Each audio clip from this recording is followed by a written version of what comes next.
Well, good morning. Today I am at a beautiful area called Leisure Lake, and it's fall right now. And hopefully you can see some of the colors behind me that are just absolutely spectacular.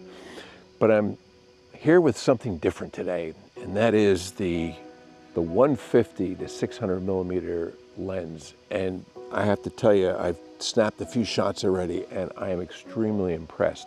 But what am I doing in a forested area with a super telephoto like this? Well, let me tell you, I'm doing some landscape work, which I know is unique for this type of lens, but I think there's going to be some amazing opportunities. Just the brief shots that I got so far, I'm going to be shooting around the lake area here, looking for some abstracts, of course, and landscapes, and just a whole multitude of things. I'm ultimately going to be trying some live ND with it, and just think this is going to be an absolute fun project. So let's take a look at what we have.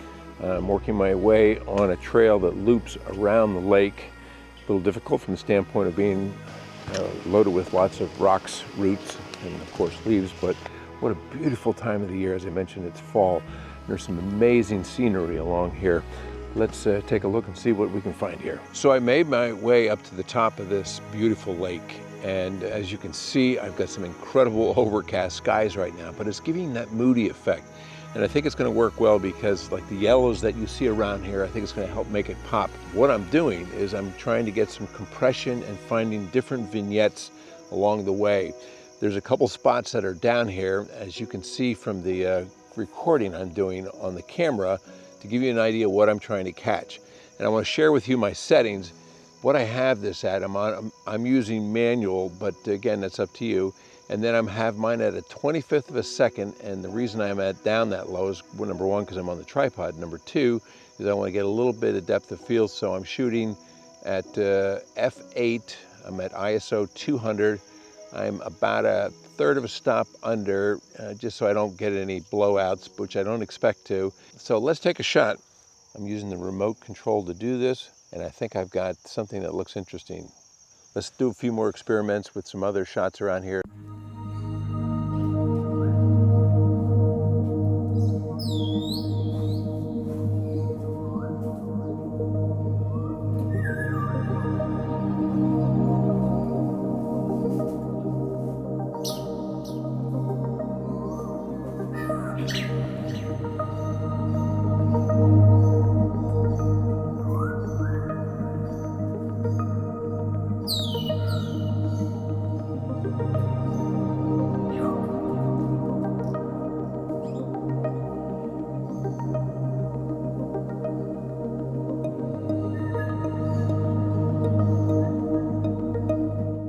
Now I'm going to move to a different location, the Lehigh Parkway, with more of a focus on vignettes. Okay, so I found what I think is a very compelling vignette in this river that's behind me. And I'm going to be focusing in on those rapids that are back there, and I'm sharing that on the screen here so you'll be able to see what I'm seeing. I want to share with you what my settings are going to be, and what I'm finding to be one of the best scenarios here is using the camera's live ND. So I'm going to share with you how I have that set up, and I'm using manual. I'm at a half a second.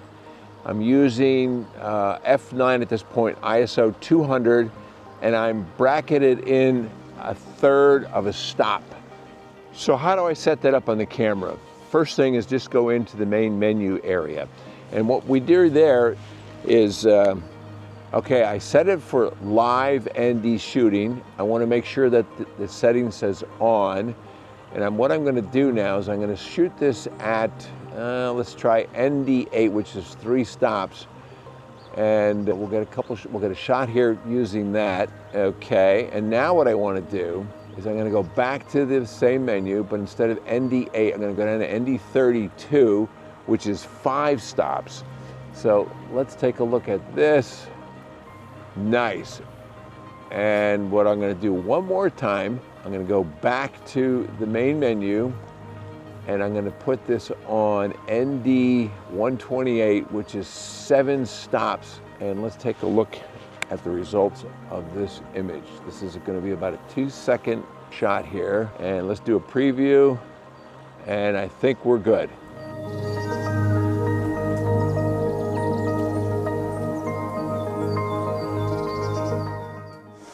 So today I'm at an area called Childs Park, and it's in the upper part of the Delaware Water Gap. And it's absolutely stunning. And what's really special about this is this park has been closed for, somebody told me it's 8 years or thereabouts. And it's one of the prettiest waterfalls up in the area at the Delaware Water Gap.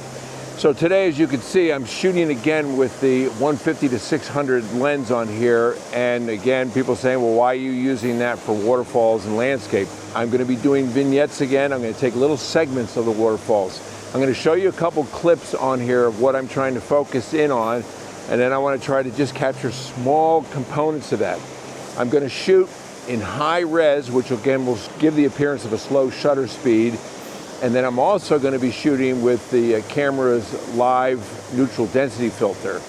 So what I'm going to try to do is just find different locations in the waterfalls and just focus on that. And it's amazing the beauty that you can see when you're looking at just little small segments of that.